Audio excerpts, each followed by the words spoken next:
Hello everyone, हम लोग mechanical energy conservation principal के बारे में पढ़ चुके हैं। अब उससे रिलेटेड कुछ न्यूमेरिकल्स को देखने जा रहे हैं। तो आपको याद होगा हमने स्टेटमेंट क्या देखा कि अगर work done by external forces plus work done by internal non conservative forces ये जीरो हो जाए, अगर ये जीरो होगा तो उस केस में सिस्टम की मैकेनिकल एनर्जी चेंज नहीं होती। चलिए एक न्यूमेरिकल देखते हैं, देखिएगा ध्यान से। यहां पर एक एम मास का ब्लॉक है, ठीक, उसे यहां पर एक कर्व्ड सरफेस पर, जो कि कर्व्ड सरफेस क्या है, स्मूथ है, यहां टॉप एज से रिलीज किया गया और उसकी इनिशियल जो स्पीड है वो जीरो है और इस एच की जो हाइट है ग्राउंड सरफेस से वो आपको एच गिवन है। अब आपसे यहां पर ये क्वेश्चन पूछा जा रहा है कि आपको इस ब्लॉक की स्पीड फाइंड करनी है जब ये गिवन ब्लॉक ग्राउंड सरफेस पे पहुंच जाता है और सपोज वो वैल्यू क्या है यहां पर v, मतलब we have to find the speed of a block when it will reach at the ground surface. आप इस प्रॉब्लम को ऑलरेडी पहले भी सॉल्व कर चुके हैं जब हमने वर्क एनर्जी थ्योरम पढ़ा था और मैं आपको बता देता हूं कि वहां पे आपने इस प्रॉब्लम को कैसे सॉल्व किया था। इनिशियल टू फाइनल पोजीशन आपने वर्क एनर्जी थ्योरम अप्लाई किया था और फिर वहां से इस गिवन पॉइंट पर हमने ब्लॉक की स्पीड फाइंड कर ली थी। लेकिन यहां देखने जा रहे हैं क्या ये प्रॉब्लम हम मैकेनिकल एनर्जी कंजर्वेशन से सॉल्व कर सकते हैं। फिर पहला सवाल, क्या यहां पर इस ब्लॉक की मैकेनिकल एनर्जी कंजर्व रहेगी? चलिए इस बात को देखते हैं। देखिएगा, अगर मैं बात करूं इस ब्लॉक की तो इस ब्लॉक पे कितने फोर्सेस लग रहे हैं? दो। कौन कौन? एक नॉर्मल फोर्स और दूसरा ग्रेविटेशनल फोर्स। ग्रेविटेशनल फोर्स तो कंजर्वेटिव फोर्स है, ये हम ऑलरेडी पढ़ चुके हैं। अगर बात करें नॉर्मल फोर्स की तो नॉर्मल फोर्स यहां पे सरफेस की वजह से लग रहा है, ठीक है, मतलब वो क्या है, एक एक्सटर्नल फोर्स है। लेकिन एक बात बताओ, जब ये ब्लॉक मूव करेगा तो क्या ये नॉर्मल फोर्स वर्क करेगा? नहीं करेगा। मतलब हम ये कह सकते हैं यहां एक्सटर्नल फोर्स तो है लेकिन वो एक्सटर्नल फोर्स वर्क नहीं कर रहा, मतलब यहां पे जो नॉर्मल फोर्स है वो यहां पे वर्क नहीं कर रहा, तो ये वाला टर्म जीरो। समझ आया? अब बात करते हैं इंटरनल नॉन कंजर्वेटिव फोर्सेस की। तो इस गिवन ब्लॉक के लिए जो इंटरनल फोर्स है वो इंटरनल फोर्स सिर्फ और सिर्फ ग्रेविटेशनल फोर्स ही है, क्योंकि दो ही फोर्स लग रहे हैं, एक नॉर्मल और एक mg, और mg ऑलरेडी कंजर्वेटिव फोर्स है। तो यहां पर कोई भी नॉन कंजर्वेटिव फोर्स एग्जिस्ट ही नहीं कर रहा, तो डेफिनेटली उसका वर्क तो जीरो होगा। मैंने क्या बोला अभी समझ में आया? मैं यहां पे आपको ये बताना चाह रहा हूं कि इस गिवन ब्लॉक के ऊपर दो फोर्स हैं, नॉर्मल और ग्रेविटेशनल फोर्स, लेकिन नॉर्मल फोर्स का वर्क जीरो है। मतलब इस गिवन ब्लॉक के ऊपर सिर्फ और सिर्फ कंजर्वेटिव फोर्स का ही वर्क हो रहा है। इसका मतलब क्या हुआ? इसका मतलब यह हुआ कि उस सिस्टम की मैकेनिकल एनर्जी चेंज नहीं होगी। तो अगर मैं इसको इनिशियल पोजीशन बोलता हूं, क्या बोलता हूं? इनिशियल पोजीशन, और इसे मैं फाइनल पोजीशन बोलता हूं, तो मैं यहां पर यह कह सकता हूं कि सिस्टम की जो मैकेनिकल एनर्जी इनिशियल पोजीशन पर थी वही मैकेनिकल एनर्जी फाइनल पोजीशन पर भी होगी, क्योंकि इस गिवन सिस्टम के ऊपर सिर्फ और सिर्फ एक ही फोर्स का वर्क हो रहा है और वो फोर्स कौन है? ग्रेविटेशनल फोर्स, और gravitational force is a conservative force. और जब भी सिर्फ और सिर्फ कंजर्वेटिव फोर्स वर्क करेंगे तो सिस्टम की मैकेनिकल एनर्जी चेंज नहीं होगी। चलिए, यह है initial position. Mechanical energy is what? अरे भाई क्या होता है mechanical energy? It is the summation of kinetic energy plus potential energy. लेकिन इनिशियल पोजीशन पे काइनेटिक एनर्जी क्या है? जीरो, प्लस पोटेंशियल एनर्जी बताओ। तो आपको यह समझ में आ रहा है ये इस समय ग्राउंड सरफेस से h हाइट ऊपर है। अगर मैं ग्राउंड सरफेस पर ग्रेविटेशनल पोटेंशियल एनर्जी का वैल्यू जीरो एज्यूम करूं तो यहां से h हाइट ऊपर ग्रेविटेशनल पोटेंशियल एनर्जी का वैल्यू क्या होगा? mgh। Clear? Is equal to final position पर सपोज इसका स्पीड अगर v है तो हम वहां पे kinetic energy half mv square लिख सकते हैं, जो कि हमारे लिए अननोन है। और इस पॉइंट पर ग्रेविटेशनल पोटेंशियल एनर्जी क्या है, 0, क्योंकि ये है हमारा रेफरेंस पोजीशन जहां पर हमने पोटेंशियल एनर्जी 0 एज्यूम की है। तो इसको सॉल्व करें, यहां से m कैंसिल आउट हो जाएगा, तो v² का वैल्यू आता है 2gh और यहां से v का वैल्यू आया स्क्वायर रूट ऑफ 2gh। तो यहां पे आपने देखा कि इस गिवन प्रॉब्लम को हमने मैकेनिकल एनर्जी कंजर्वेशन से सॉल्व किया rather than to solve by the work energy theorem. अब आपको मैं एक बात बता देता हूं, कभी कभी कुछ न्यूमेरिकल्स ऐसे भी होंगे जो आइदर मैकेनिकल एनर्जी कंजर्वेशन से भी सॉल्व हो जाएंगे और वर्क एनर्जी थ्योरम से भी सॉल्व हो जाएंगे, जैसा कि हमने ये देखा। लेकिन हम मैकेनिकल एनर्जी कंजर्वेशन से इस टाइप के प्रॉब्लम्स को सॉल्व करना प्रेफर नहीं करते, क्योंकि जरूरी नहीं है कि हर बार मैकेनिकल एनर्जी सिस्टम की कंजर्व रहे। जैसे कि सपोज अगर यहां पर ये सरफेस स्मूथ ना होकर के रफ होता तो फ्रिक्शन होता, और फ्रिक्शन कैसा फोर्स है, कंजर्वेटिव या non conservative, non conservative force है। और अगर नॉन कंजर्वेटिव फोर्स एक्ट होगा तो उस केस में सिस्टम की मैकेनिकल एनर्जी कंजर्व नहीं होगी। तो वहां पे आप इस प्रॉब्लम को मैकेनिकल एनर्जी कंजर्वेशन से सॉल्व नहीं कर पाते। तो मैं आपको यहां यह बताना चाह रहा हूं कि जब भी इस टाइप के प्रॉब्लम्स आए तो you should prefer to use the method of work energy theorem, क्योंकि वहां हमें यह सोचने की जरूरत ही नहीं है कि उस बॉडी के ऊपर जो फोर्सेस लग रहे हैं वो कंजर्वेटिव हैं, नॉन कंजर्वेटिव हैं, किसी भी तरीके के फोर्सेस हों। हमारा तो मेन सिंपल सा फंडा होता है कि उस गिवन बॉडी पर जितने भी फोर्सेस लग रहे हैं सभी फोर्सेस का टोटल वर्क लिख करके उसे चेंज इन काइनेटिक एनर्जी के बराबर करते हैं। क्योंकि जब आपको मैकेनिकल एनर्जी कंजर्वेशन लगाना होगा तो आपको ये पहले सोचना पड़ेगा कि उस बॉडी के ऊपर लगने वाले जो फोर्सेस हैं उन फोर्सेस का नेचर कंजर्वेटिव है या फिर नॉन कंजर्वेटिव है। क्योंकि अगर नॉन कंजर्वेटिव फोर्सेस या एक्सटर्नल फोर्सेस उस सिस्टम पे वर्क करते हैं तो उस केस में सिस्टम की मैकेनिकल एनर्जी कंजर्व नहीं होती। क्लियर? तो चलिए इसको नोट डाउन करें, फिर आगे हम और भी प्रॉब्लम सॉल्व करेंगे जिसमें देखेंगे कि मैकेनिकल एनर्जी के कंजर्वेशन प्रिंसिपल को हम कैसे यूज करते हैं। ओके, चलिए एक और न्यूमेरिकल देखते हैं। देखिएगा प्रॉब्लम क्या है। एक m मास का पार्टिकल जो कि l लेंथ की स्ट्रिंग से कनेक्ट किया गया और इनिशियली ये स्ट्रिंग हॉरिजॉन्टल पोजीशन में है और इस इंस्टेंट पे इस m मास के पार्टिकल का स्पीड आपको दिया हुआ है and this is root gl where l is what, the length of the string. और ये गिवन पार्टिकल इस तरीके से सर्कुलर मोशन परफॉर्म करते हुए यहां पर पहुंचा है। ये जो मोशन है ये वर्टिकल प्लेन में हो रहा है। तो हमें ये बताना है कि जब ये स्ट्रिंग वर्टिकल हो जाएगा उस इंस्टेंट पर इस गिवन पार्टिकल का स्पीड क्या होगा। ये मेरा इनिशियल पोजीशन है जिसे मैं यहां पर ए से रिप्रेजेंट कर रहा हूं और ये मेरा फाइनल पोजीशन है जिसे मैं यहां पर बी से रिप्रेजेंट कर रहा हूं। मतलब इनिशियली ये स्ट्रिंग हॉरिजॉन्टल है और फाइनली ये स्ट्रिंग वर्टिकल जब हो जाएगी उस इंस्टेंट पर उस m मास के पार्टिकल का स्पीड फाइंड करना है। इस टाइप के प्रॉब्लम्स आप ऑलरेडी सॉल्व कर चुके हैं वर्टिकल सर्कुलर मोशन टॉपिक में। आपको याद होगा जब वहां पे इस टाइप के प्रॉब्लम्स पूछे जाते थे जहां पर किसी एक पॉइंट पे स्पीड दी होती थी, किसी दूसरे पॉइंट पे स्पीड फाइंड करनी होती थी, तो हम लोग क्या करते थे, we will use the work energy theorem. मतलब यहां पर अगर मुझे इस पॉइंट बी पर स्पीड फाइंड करनी है तो मैं यहां ए से बी वर्क एनर्जी थ्योरम लगा करके भी पॉइंट बी पर स्पीड फाइंड कर सकता हूं।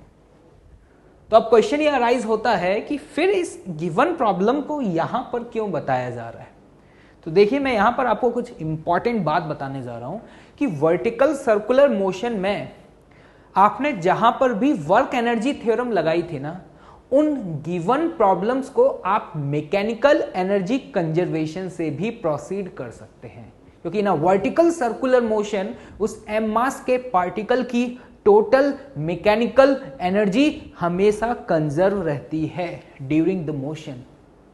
क्या बोला मैंने, देखिएगा ध्यान से। एक बात बताओ, जब ये पार्टिकल मोशन परफॉर्म कर रहा होगा तो इस पर कितने फोर्सेस लग रहे होंगे। इसके ऊपर एक टेंशन फोर्स लगेगा और एक ग्रेविटेशनल फोर्स लगेगा।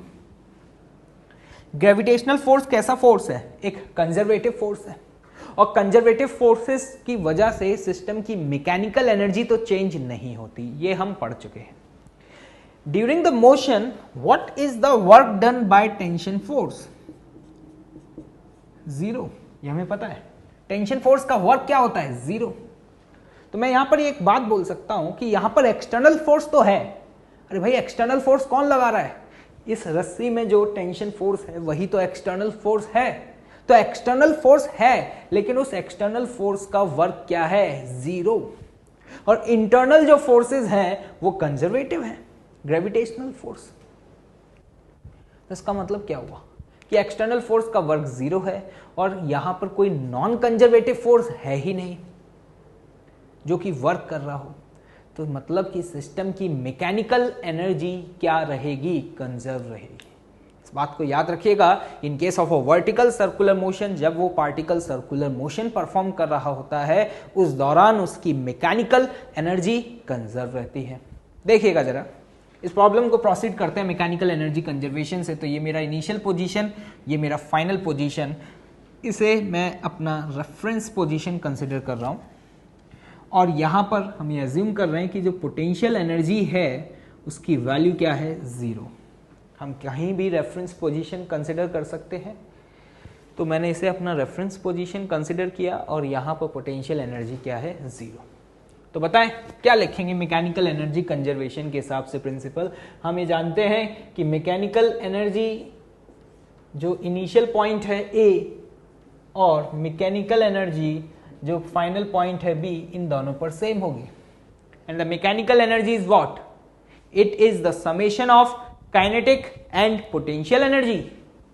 तो यहां पर पॉइंट ए पर अगर मैं काइनेटिक एनर्जी की बात करूं तो क्या लिखूंगा? Half M V square, and the value of V square is what? GL. समझ आ रहा है? What is the gravitational potential energy? तो अगर आपने इसको रेफरेंस पोजीशन कंसिडर किया है तो इनिशियल पोजीशन यहां से कितना ऊपर है? एल। तो एल डिस्टेंस ऊपर है, तो यहां पर ग्रेविटेशनल पोटेंशियल एनर्जी क्या होगी? M G into L is equal to final position B. What is the kinetic energy? Half M P square. Clear? Gravitational potential energy इस पॉइंट पे आप क्या लिख सकते हैं? जीरो। यहां पे हमारे लिए अननोन क्या है? ये है। क्या इस इक्वेशन से आप यहां इसकी वैल्यू कैलकुलेट कर पाएंगे? तो देखते हैं इसकी वैल्यू क्या आ रही है। देखें, M M M cancel out हो जाएगा, और अगर हम 2 का मल्टीप्लाई करें तो G L plus 2gl is equals to vv square, then you will get square root of 3gl। तो यहां पे आप देख पा रहे हैं मैकेनिकल एनर्जी कंजर्वेशन प्रिंसिपल से आपने पॉइंट बी पर उस गिवन पार्टिकल की स्पीड फाइंड कर ली। लेकिन ये सारे मेथड्स हम प्रेफर नहीं करते हैं, क्योंकि हमें पता है कि ये problems already work energy theorem से सॉल्व कर सकते हैं। क्योंकि जब हमें मैकेनिकल एनर्जी कंजर्वेशन लगाना होता है तो हमें ये सोचना पड़ता है कि उस गिवन बॉडी पर लगने वाले फोर्सेस कंजर्वेटिव हैं या फिर नॉन कंजर्वेटिव हैं। मैंने ये प्रॉब्लम इसलिए करा दिया है क्योंकि कभी कभी कुछ बुक्स में वो लोग वर्क एनर्जी थ्योरम यूज ना करके मैकेनिकल एनर्जी कंजर्वेशन लगाते हैं, तो हमें लगता है यार ये कोई नया मेथड है। इसलिए मैंने यहाँ पे प्रॉब्लम कराया कि ये कोई नया मेथड नहीं है। अगर आप इस एक्सप्रेशन को ध्यान से देखें ना, तो इस टर्म को अगर आप इधर ट्रांसफर कर देंगे ना, तो पता है ये वर्क एनर्जी थ्योरम का ही फॉर्म है। mgl is what? Work done by gravity equals to what? Change in kinetic energy. ये है फाइनल, इसको इधर ट्रांसफर कर देंगे तो वो जाएगा इनिशियल। तो इक्वेशन वही है, लिखने का तरीका अलग है। अब मैथ्स को इस बात से कोई मतलब नहीं होता कि आपने इक्वेशन वर्क एनर्जी थ्योरम से लिखी है या फिर मैकेनिकल एनर्जी कंजर्वेशन से लिखी है। क्लियर है? तो चलिए इसको नोट डाउन करें, फिर अब हम लोग कुछ अच्छे न्यूमेरिकल सॉल्व करेंगे मैकेनिकल एनर्जी कंजर्वेशन पर। हेलो, चलिए अब हम लोग यहां पर एक न्यूमेरिकल सॉल्व करते हैं। क्वेश्चन आपके सामने लिखा हुआ है, क्वेश्चन को रीड करें और कॉपी में नोट डाउन करें। क्या है क्वेश्चन? मैं एक बार रीड कर देता हूं।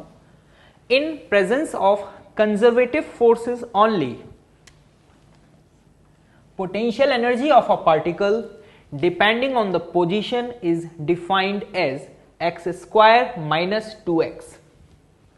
The particle is traveling along the x-axis and have zero velocity at origin.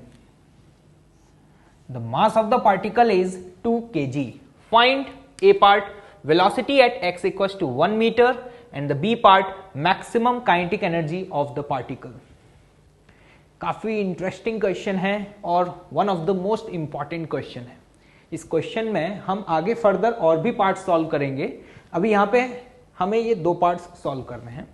आप लोग वीडियो को पॉज करके क्वेश्चन को नोट डाउन करिए और अपनी तरफ से ट्राई करिए और बताएं मुझे कि ए और बी पार्ट का आंसर आप लोगों का क्या आ रहा है. चलिए देखते हैं. तो हमें क्या क्या इंफॉर्मेशन दी हुई है पहले इसे समझ लेते हैं. हमें क्वेश्चन में बोला गया है कि एक पार्टिकल है जो कि एक्स एक्सिस के अलोंग मूव कर रहा है और उस पार्टिकल पर सिर्फ और सिर्फ कंजर्वेटिव फोर्सेस ही लग रहे हैं, जैसा कि फर्स्ट लाइन में लिखा हुआ है, इन presence of conservative forces only. तो जरा देखिएगा ध्यान से. यहां पे जो जो डेटा गिवन है मैं वो लिख लेता हूं. मेरे पास पोटेंशियल एनर्जी का एक्सप्रेशन दिया हुआ है क्या, x square minus 2x. Particle की जो पोटेंशियल एनर्जी है उसका वेरिएशन दिया हुआ है एक्स के साथ. मास दिया हुआ है क्या है 2 kg. और कोई इंफॉर्मेशन गिवन है नहीं, ये 2 डेटा हमें गिवन है. हाँ, वेलोसिटी पूछी जा रही है at x equals to 1 metre. बताएं क्या अप्रोच होना चाहिए. देखिएगा, जब आपसे क्वेश्चन में बोल दिया गया कि उस पार्टिकल के ऊपर सिर्फ और सिर्फ कंजर्वेटिव फोर्सेस ही लग रहे हैं, तो मुझे ये बात समझ आ गई कि एक्सटर्नल फोर्सेस और इंटरनल नॉन कंजर्वेटिव फोर्सेस तो है ही नहीं.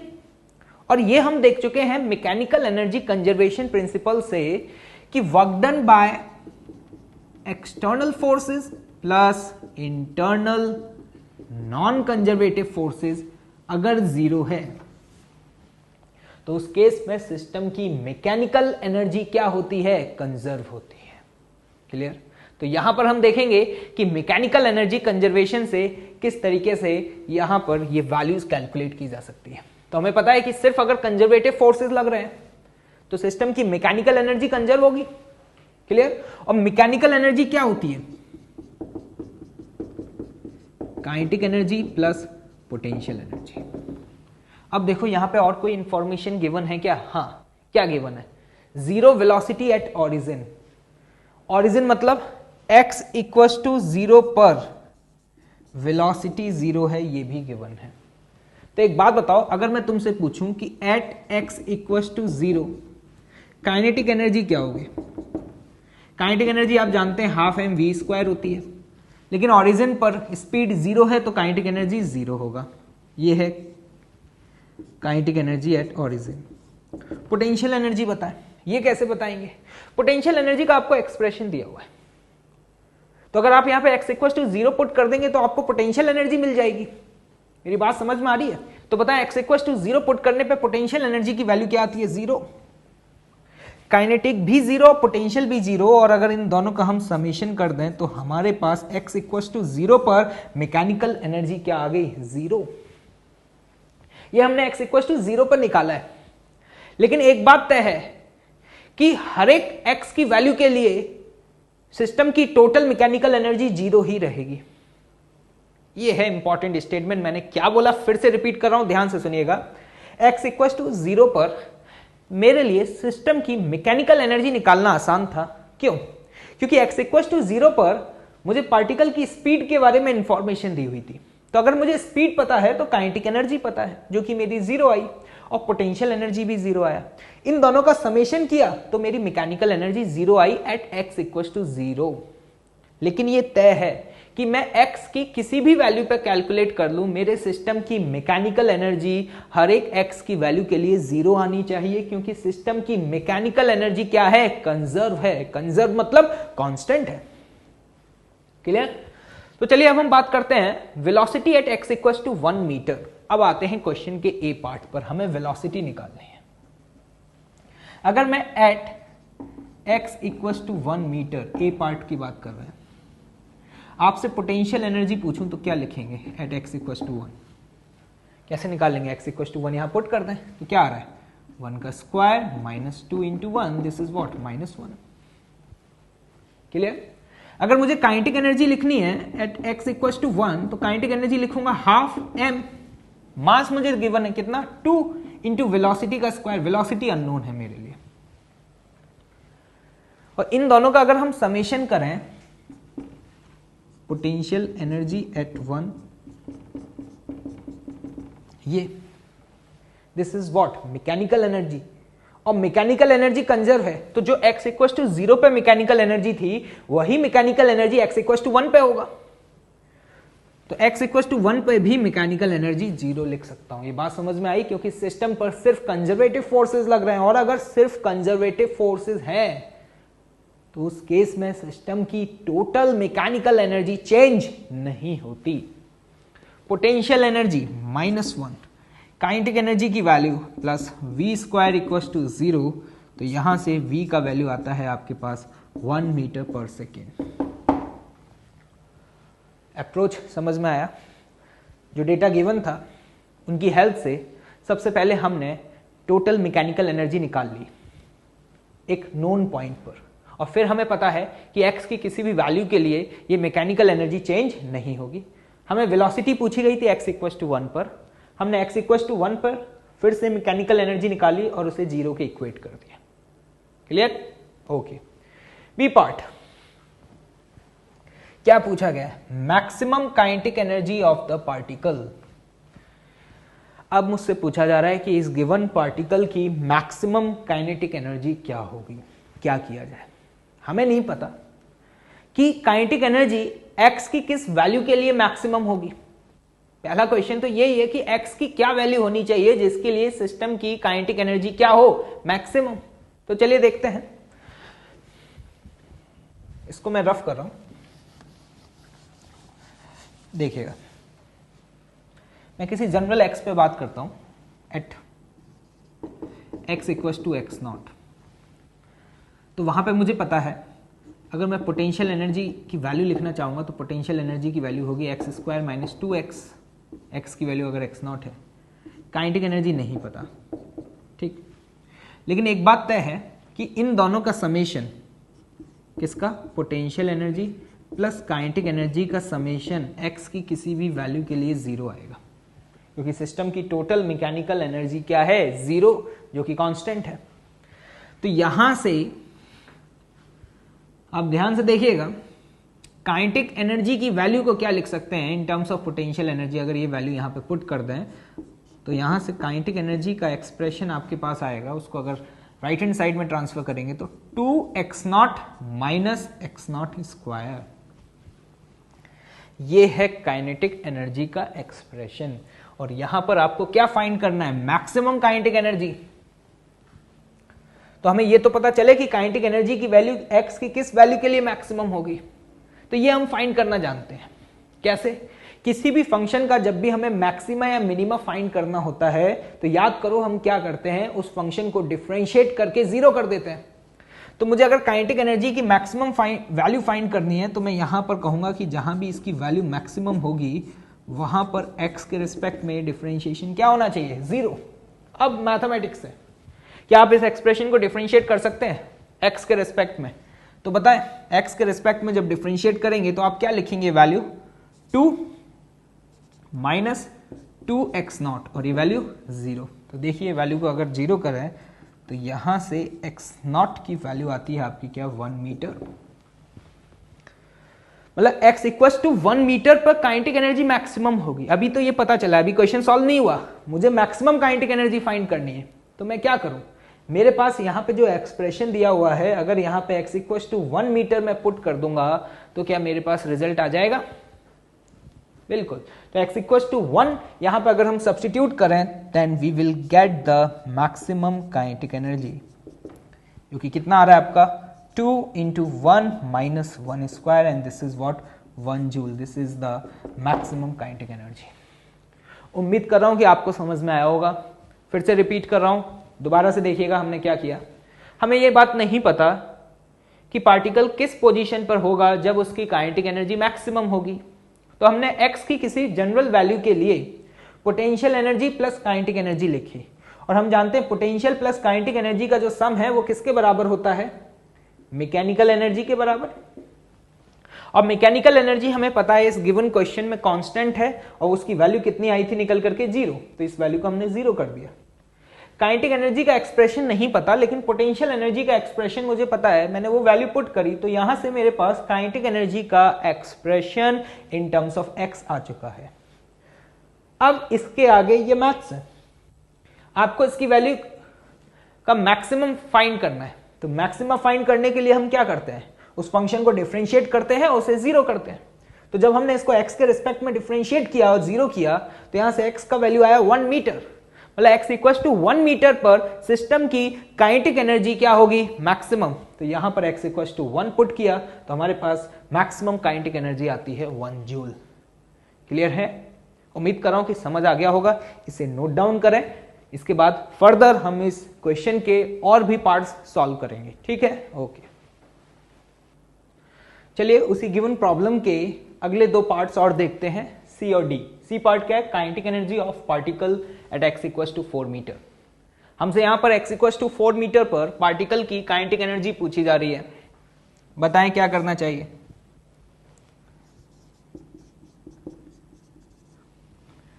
हम ये कह सकते हैं कि एट x इक्वल टू 4 हम सिस्टम की पोटेंशियल एनर्जी निकाल लें।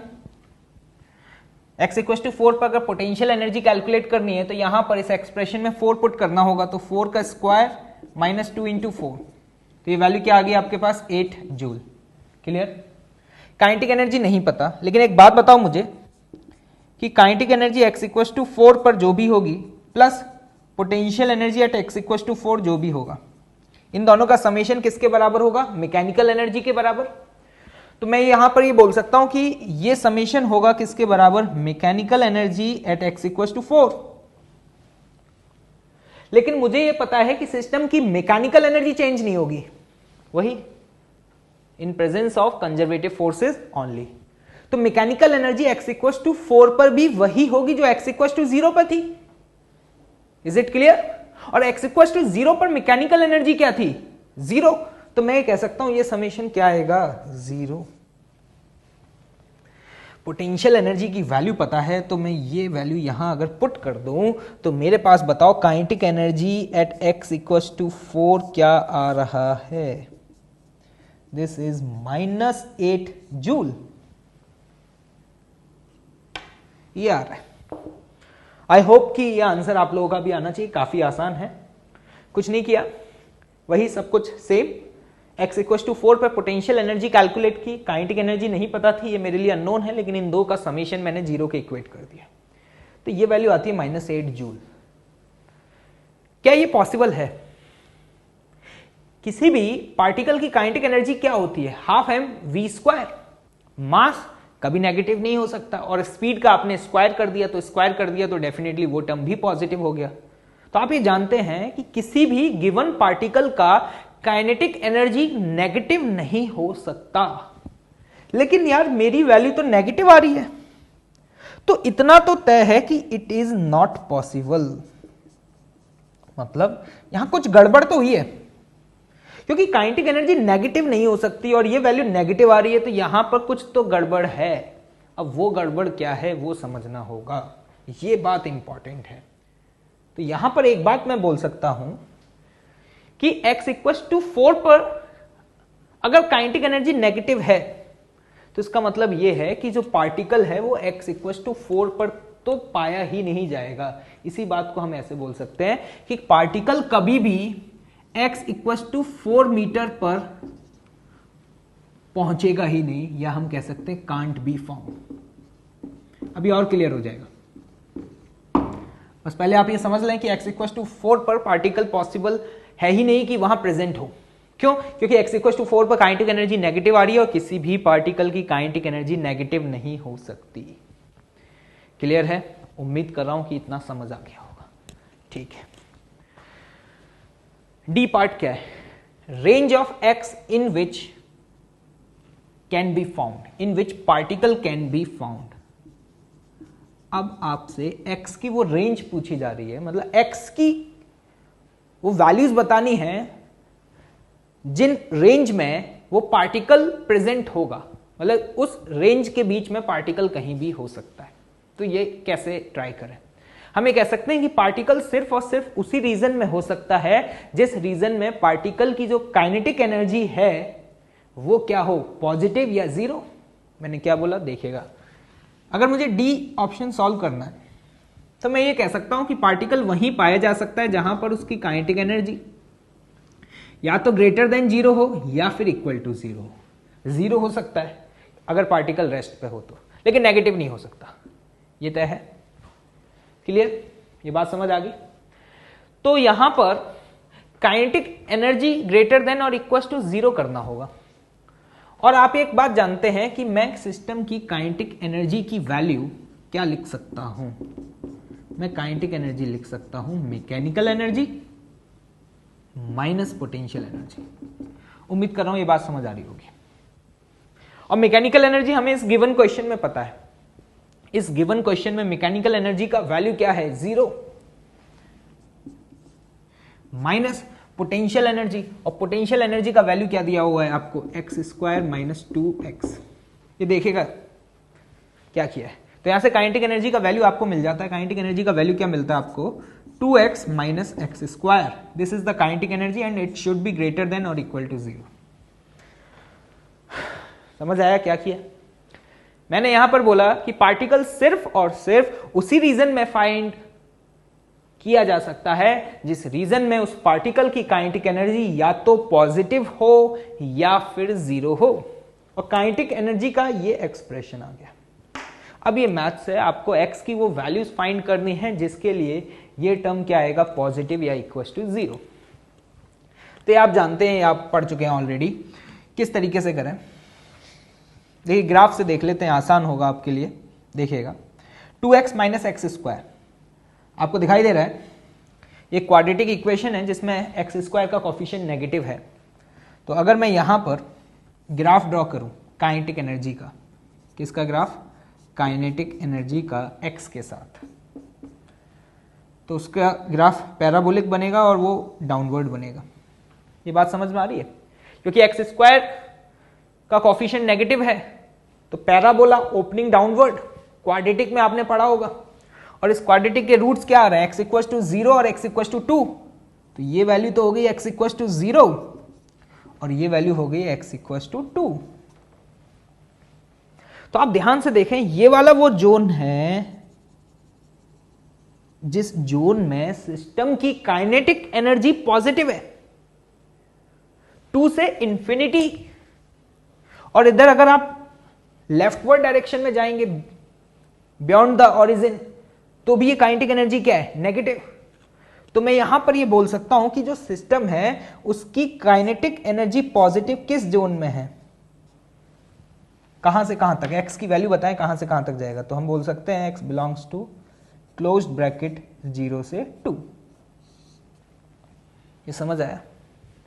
मतलब जो पार्टिकल है ना यहां पर, ये पार्टिकल सिर्फ और सिर्फ x इक्वल टू 0 से लेकर के x इक्वल टू 2 वाले जोन में ही प्रेजेंट हो सकता है। मतलब ये पार्टिकल 2 के बियॉन्ड भी नहीं जा सकता और ओरिजिन के लेफ्टवर्ड डायरेक्शन में भी नहीं जा सकता, क्योंकि अगर वो 2 के बियॉन्ड गया तो काइनेटिक एनर्जी नेगेटिव, जो कि पॉसिबल नहीं है। उसी तरीके से 0 के भी इधर बियॉन्ड नहीं जा सकता, क्योंकि 0 के बियॉन्ड आप देख पा रहे हैं इस ग्राफ से कि उसकी काइनेटिक एनर्जी क्या हो जाएगी? नेगेटिव हो जाएगी। अब आपको एक बात समझ आई? मैंने आपसे सी पार्ट में क्या पूछा था? Kinetic energy at x equal to 4। अब पार्टिकल x इक्वल टू 4 पर तो कभी पहुंच ही नहीं रहा भाई। पार्टिकल जो है वो 0 से 2 के बीच में ही प्रेजेंट है। इसलिए आपने देखा कि जब आपने x इक्वल टू 4 पर काइनेटिक एनर्जी कैलकुलेट की तो वहां पे काइनेटिक एनर्जी की वैल्यू क्या आ रही थी? नेगेटिव आ रही थी। तो आज के बाद जब भी इस टाइप के प्रॉब्लम्स आए जहां पे आपसे पूछा जाए कि range of x in which particle can be found, तो आपको क्या करना है? कुछ नहीं, आपको सिंपल सा स्टेप, ये सिस्टम की काइनेटिक एनर्जी कभी भी नेगेटिव नहीं हो सकती, तो उसके एक्सप्रेशन को आप ग्रेटर देन और इक्वल टू क्या कर दें? 0 कर दें। तो मैं उम्मीद कर रहा हूं कि ये बात आपको समझ में आ गई होगी। तो इसे नोट डाउन करें, फिर हम लोग आगे बढ़ते हैं। ठीक, तो अभी हम लोगों ने अपने लास्ट न्यूमेरिकल को सॉल्व करके जिस रिजल्ट को निकाला है उसे फाइनली कंक्लूड कर लेते हैं और एक स्टैंडर्ड रिजल्ट देखते हैं कि क्या आएगा। देखिएगा, हमें जानते हैं कि जो मैकेनिकल एनर्जी है वो kinetic energy plus potential energy का समेशन है। इसी एक्सप्रेशन से अगर मैं आपसे पूछूं आप काइनेटिक एनर्जी को क्या लिख सकते हैं, तो काइनेटिक एनर्जी का एक्सप्रेशन आप लिख सकते हैं mechanical energy minus potential energy. Clear? अब अगर बात की जाए region in which particle can found, समझ आया? वो रीजन जिसमें पार्टिकल फाउंड किया जा सकता है, मतलब वो रीजन जहां पे पार्टिकल हमें मिल सकता है, तो डेफिनेटली वो कौन सा रीजन होगा जहां पर सिस्टम की, या हम कह सकते हैं उस गिवन पार्टिकल की काइनेटिक एनर्जी ग्रेटर देन और इक्वल टू क्या हो, 0। और काइनेटिक एनर्जी का एक्सप्रेशन ये लिखा हुआ है, तो अगर इसी एक्सप्रेशन को हम पुट करें तो इसी वैल्यू को लिख सकते हैं mechanical energy minus potential energy is greater than और इक्वल टू 0। तो mechanical energy is greater than और इक्वल टू पोटेंशियल एनर्जी। तो ये है फाइनल इंपॉर्टेंट रिजल्ट। क्या? अगर किसी भी गिवन सिस्टम के ऊपर सिर्फ और सिर्फ कंजर्वेटिव फोर्सेस वर्क करेंगे तो उसकी मैकेनिकल एनर्जी कांस्टेंट रहेगी, ये बात तय है। और याद रखिएगा कि पार्टिकल सिर्फ और सिर्फ उसी रीजन में पाया जाएगा जिस रीजन में पार्टिकल की मैकेनिकल एनर्जी जो है वो पोटेंशियल एनर्जी से या तो ज्यादा हो या फिर बराबर हो। इसी बात को देखिएगा, अगर मैं आपसे पूछता यहां पर कि region in which particle can't found, वो रीजन बताएं जहां पे पार्टिकल नहीं मिल सकता, तो हम कह सकते हैं वो रीजन वो होगा जहां पे काइनेटिक एनर्जी का वैल्यू नेगेटिव हो। और काइनेटिक एनर्जी का एक्सप्रेशन ये लिखा हुआ है, अगर इसी वैल्यू को यहां पे सब्स्टिट्यूट करें तो हमें समझ में आ रहा है कि वो रीजन जहां पे मैकेनिकल एनर्जी पोटेंशियल एनर्जी से कम होगा। मतलब ऐसा कोई भी जोन जहां पर सिस्टम का पोटेंशियल एनर्जी मैकेनिकल एनर्जी से ज्यादा है, उस जोन में पार्टिकल नहीं मिल सकता, क्योंकि वहां पर पार्टिकल की काइनेटिक एनर्जी नेगेटिव हो जाएगी, जो कि पॉसिबल नहीं है। उम्मीद कर रहा हूं कि ये बात आप लोगों को समझ में आ गई होगी। याद रखिएगा, कभी कभी इसी क्वेश्चन को आपसे इस तरीके से पूछा जाता है कि वो रीजन बताएं जिस रीजन में वो पार्टिकल ट्रैप्ड हो जाएगा। ट्रैप होने का मतलब है कि उस रीजन के बाहर नहीं निकल पाएगा, सिर्फ और सिर्फ उस गिवन रीजन में ही वो घूम सकता है।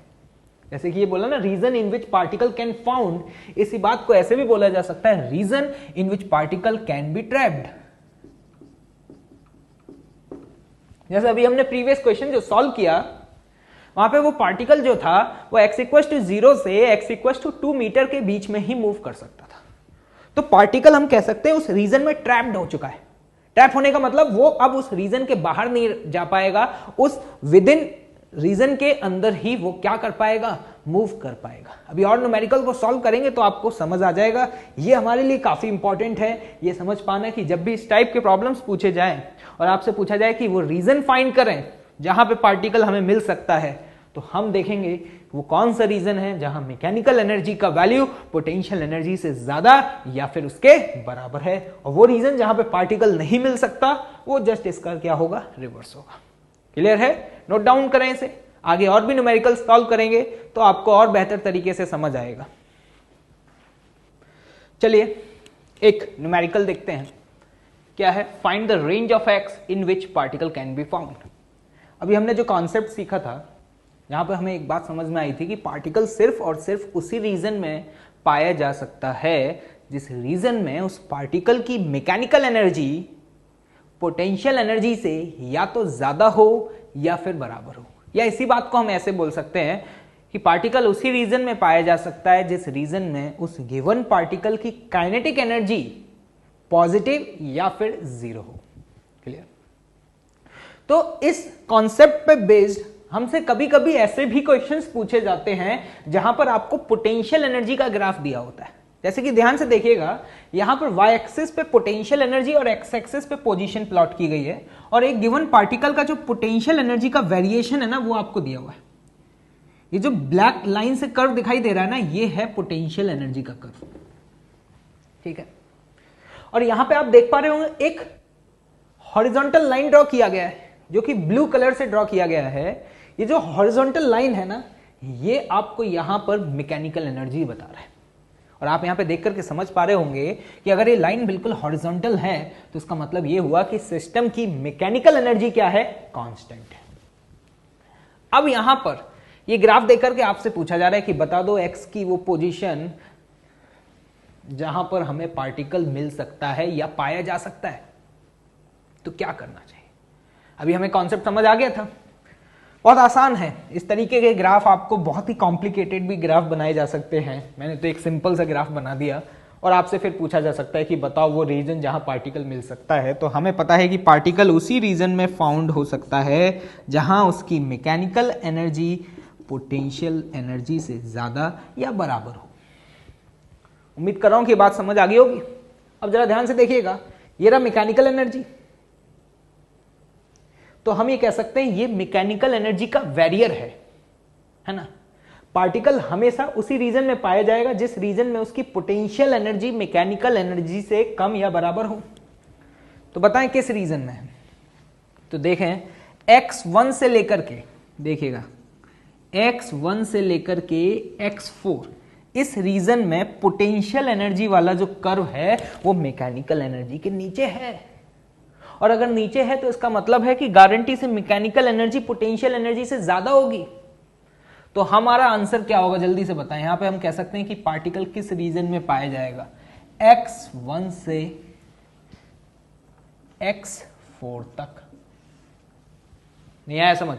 क्या बियॉन्ड द x4 पाया जा सकता है? नहीं, क्योंकि आप देख पा रहे हैं बियॉन्ड द x4 ये जो पोटेंशियल एनर्जी का ग्राफ है वो मैकेनिकल एनर्जी के बैरियर के ऊपर निकल गया। तो अगर पोटेंशियल एनर्जी मैकेनिकल एनर्जी से ज्यादा हो गई तो काइनेटिक एनर्जी नेगेटिव हो जाएगा, जो कि पॉसिबल नहीं है। तो याद रखिएगा, इस टाइप के भी काफी सारे न्यूमेरिकल्स आपको पूछे जाते हैं जहां पे आपको ग्राफ दिया होगा पोटेंशियल एनर्जी का और मैकेनिकल एनर्जी का एक बैरियर बना होगा। बैरियर बना होने का मतलब है सिंपल सा, मैकेनिकल एनर्जी क्या होगा, कांस्टेंट होगा। तो उस केस में आपको वो जोन फाइंड आउट करना होगा जिस जोन में पोटेंशियल एनर्जी का कर्व मैकेनिकल एनर्जी का जो कर्व है ना उसके क्या हो, नीचे हो। जैसा कि हम यहां पे देख पा रहे हैं कि x1 से x4 तक ये पॉसिबिलिटी है। क्लियर? कॉन्सेप्ट समझ आ गया? तो आज के बाद ऐसे क्वेश्चंस को उम्मीद कर रहा हूं कि आप लोग सॉल्व कर पाएंगे। कॉन्सेप्ट यही है, नोट डाउन करें, ठीक है। चलिए एक और न्यूमेरिकल सॉल्व करते हैं। क्वेश्चन को रीड करिएगा, क्या है। The potential energy of a particle is given by x² - 5x + 6। ये पोटेंशियल एनर्जी का एक्सप्रेशन दिया हुआ है, ठीक है। Mass of the particle is 2 kg, मास भी गिवन है, and it is found at x = 0 with the kinetic energy of 6 joule. काफी सारी इंफॉर्मेशन गिवन है। क्या बोला गया है कि पार्टिकल x = 0 पे फाउंड किया गया with the kinetic energy of 6 joule. Only conservative forces are acting on the particle। ये इंफॉर्मेशन भी गिवन है कि उस गिवन पार्टिकल के ऊपर सिर्फ और सिर्फ कंजर्वेटिव फोर्सेस लग रहे हैं। इसका मतलब क्या है, अगर सिर्फ कंजर्वेटिव फोर्सेस वर्क करेंगे तो हम यहां पर ये कह सकते हैं कि सिस्टम की मैकेनिकल एनर्जी क्या होगी, कांस्टेंट। मतलब mechanical energy conservation based question है। फिर क्या पूछा, find the region in which particle can be found. हमसे वही पूछा जा रहा है कि वो रीजन फाइंड आउट करें जिस रीजन में वो पार्टिकल पाया जा सकता है। सिमिलर एज इट इज वैसा ही क्वेश्चन है जैसे हमने प्रीवियस क्वेश्चन सॉल्व किया, बस डिफरेंस क्या है यहां पर। प्रीवियस क्वेश्चन में हमें ऑलरेडी पोटेंशियल एनर्जी का ग्राफ दिया हुआ था और मैकेनिकल एनर्जी का ग्राफ दिया हुआ था। यहां पर इस गिवन क्वेश्चन में पोटेंशियल एनर्जी का आपको एक्सप्रेशन दिया हुआ है लेकिन ग्राफ नहीं दिया हुआ, ठीक है। तो क्या हम सॉल्व कर पाएंगे? हाँ, हमें कंडीशंस पता है तो हम इस क्वेश्चन को इजीली क्या कर सकते हैं, सॉल्व कर सकते हैं।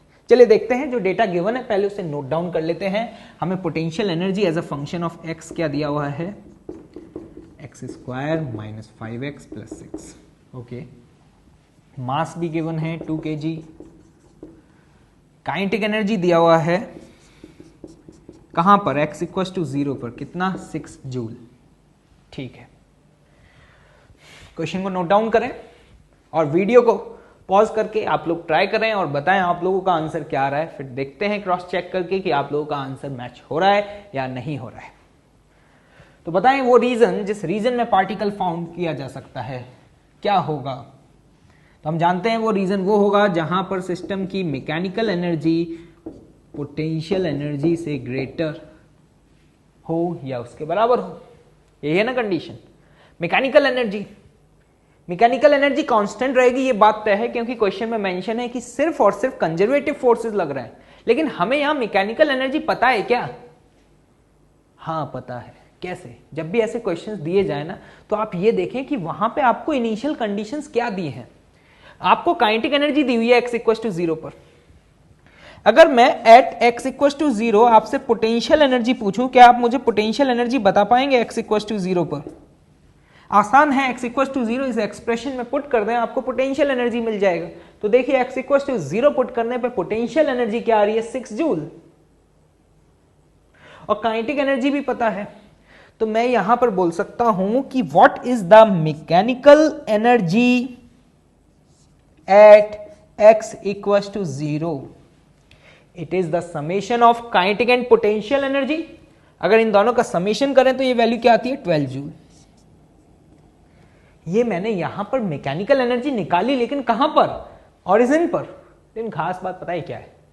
जो आपने यहां पर x इक्वल टू 0 पर मैकेनिकल एनर्जी निकाली है ना, ये x की हर वैल्यू के लिए सेम रहेगी, क्योंकि मैकेनिकल एनर्जी सिस्टम की क्या है? कंजर्व है।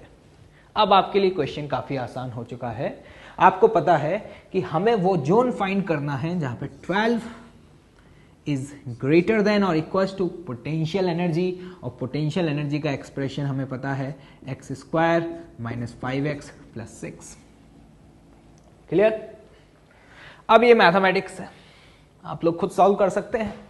इनइक्वालिटी है, बताएं इसको सॉल्व करने पे क्या बनेगा। ये अगर 12 को हम वहां ट्रांसफर कर दें तो ये वैल्यू को हम इस तरीके से लिख सकते हैं, देखिएगा ध्यान से, x square minus 5x minus 6 is less than और इक्वल टू 0। क्लियर है? इस गिवन क्वाड्रेटिक इक्वेशन के दो रूट आ रहे हैं, x इक्वल टू -1। देखिए आप लोग खुद चेक करें, इस क्वाड्रेटिक इक्वेशन का एक रूट आता है x इक्वल टू -1 और दूसरा रूट आता है x इक्वल टू 6। तो मैं यहां पर ये बोल सकता हूं, देखिएगा ये है x इक्वल टू -1 और ये है x इक्वल टू 6। ठीक, तो ये जो रीजन है ना, ये वाला, ये वो रीजन होगा जिस रीजन में ये एक्सप्रेशन लेस देन और इक्वल टू 0 होगा। ये बात समझ आई? अभी मैं आपको और अच्छे से एक्सप्लेन कर दूंगा। मतलब पार्टिकल जिस रीजन में पाया जाएगा वो होगा -1 से 6। ये मैं कैसे बोल पा रहा हूं? आपने एक्सप्रेशन लिखा 12 इज ग्रेटर देन, ये बात समझ आ गई होगी। 12 को उधर ट्रांसफर करूंगा तो मेरे पास ये बना। ये है क्या? एक क्वाड्रेटिक इक्वेशन है, और इस क्वाड्रेटिक इक्वेशन के रूट्स मैं निकालना जानता हूं by the method of factorisation. तो जब आप इसका फैक्टराइजेशन करेंगे तो आपके पास ये दो रूट्स आएंगे, आप खुद कैलकुलेशन करके चेक कर लीजिएगा। ठीक है, तो आप इस चीज को ऐसे भी देख सकते हैं। अगर मैं आपसे ये बोलता इस इक्वेशन का ग्राफ ड्रॉ करो, तो इस इक्वेशन का जब आप ग्राफ ड्रॉ करेंगे तो इस इक्वेशन का ग्राफ कुछ इस तरीके से बनेगा, पैराबोलिक कर्व। क्वाड्रेटिक इक्वेशन पढ़ चुके हैं तो आप इतने समझदार हैं, आपको समझ आ रहा होगा कि एक्स स्क्वायर का कोफिशिएंट पॉजिटिव है तो it's a parabola opening upward. एक रूट x इक्वल टू -1 और एक रूट क्या आएगा x इक्वल टू +6। तो हमें x की वो वैल्यूज फाइंड आउट करनी है जिसके लिए ये एक्सप्रेशन क्या हो, लेस देन और इक्वल टू 0। तो ध्यान से देखें, -1 से लेकर के 6 तक ये है वो जोन जिस जोन में ये वाला इक्वेशन का वैल्यू क्या है, नेगेटिव। उम्मीद कर रहा हूं कि समझ आ गया होगा। तो this will be our answer. Approach वही सेम कॉमन। क्या हम पहले वो पॉइंट फाइंड आउट करते हैं जहां पर हम सिस्टम की मैकेनिकल एनर्जी फाइंड आउट कर सकें, और वो हमें यहां पर कैसे पता चलता है कि यहां पर आपको इनिशियल किसी भी कंडीशन पे सिस्टम की काइनेटिक एनर्जी दी हुई है, तो वहां से हमारे पास पोटेंशियल एनर्जी आ गई। और हम ये जानते हैं कि पोटेंशियल एनर्जी चेंज नहीं होगा अगर सिर्फ और सिर्फ कंजर्वेटिव फोर्सेस वर्क करते हैं। तो फिर उसके बाद हमने ये कंडीशन लगा दी कौन सी कंडीशन? वो रीजन जिस रीजन में पार्टिकल हमें पाया जा सकता है, और वो कंडीशन क्या है? Mechanical energy should be greater than और equal to potential energy. I hope कि आपको समझ आ गया होगा, इसे नोट डाउन करिए। ओके